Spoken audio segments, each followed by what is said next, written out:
నిర్మల్ జిల్లా కానూరు పట్టణంలో రైతుల కొరకు నిరసన చేసిన బీఆర్ఎస్ నాయకులు తెలంగాణ రాష్ట్రంలోని మరోసారి రైతులకు మోసం చేసిందని 500 బోనస్ ఇవ్వాలని, తడిసిన ధాన్యాన్ని కొనుగోలు చేయాలని, 2 లక్షల రుణమాఫీ చేసి రైతులను ఆదుకోవాలని ఖానాపూర్ లో నిరసన చేసిన బీఆర్ఎస్ నాయకులు మరి ఆనాడు కాంగ్రెస్ మేనిఫెస్టోలో మరి రైతులకు 500 రూపాయల బోనస్ ఇస్తానని చెప్పి ఈ రోజు ఎంపీ ఎలక్షన్ లో మొన్నటికి మరి డబ్బాలలో ఎంపీ ఎలక్షన్స్ కాగానే మరి ఏదైతే సీఎం రేవంత్ రెడ్డి మరి మాట మార్చి మరి ఎన్నికలలో ఇచ్చినటువంటి వాగ్దానాలలో ఓన్లీ సన్న వడ్లకు మాత్రమే 500 బోనస్ ఇస్తాను, దొడ్డు వడ్లకు బోనస్ ఇవ్వని చెప్పేసి ప్రకటించడం ఇది రైతులకు చేసినటువంటి ద్రోహము.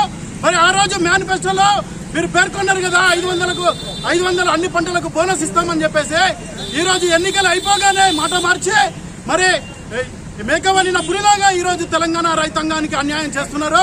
ఖబర్దార్ బిడ్డ కాంగ్రెస్ నాయకులారా, ఏదైతే మీరు పేర్కొన్నటువంటి రైతులకు ప్రకటించినటువంటి బోనస్ లో అన్ని పంటలకు రైతులకు ఇవ్వాలని చెప్పేసి ఈ రోజు డిమాండ్ చేస్తున్నాం. మరి రైతులకు మరి 2 లక్షల రూపాయల బోనస్, 2 లక్షల రుణమాఫీ చేస్తారని చెప్పేసి ఈ రైతులకు మరి ఆఫీసర్లను పిలిచి కల్లిబల్లి కబర్లు చెప్తూ రాజకీయం చేస్తున్నావు రైతులను అడ్డం పెట్టుకుని. మరి నువ్వు అధికారంలోకి వచ్చిన వెంటనే నేను రైతులకు 2 లక్షల రుణమాఫీ చేస్తా, మరి రైతులకు అన్ని పంటలకు 500 బోనస్ ఇస్తా అని చెప్పి ప్రకటించినావు.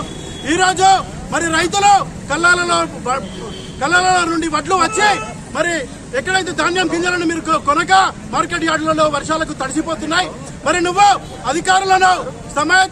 అధికారులను అప్రమత్తం చేసి వెంటనే వడ్లను కొని వారికి వడ్లను కొనుగోలు చేసి మరి రైతులకు ఏదైతే ప్రకటించినావో 500 రూపాయల బోనస్ వెంటనే ఇవ్వాలని చెప్పేసి ఈ సందర్భంగా డిమాండ్ చేస్తున్నాం.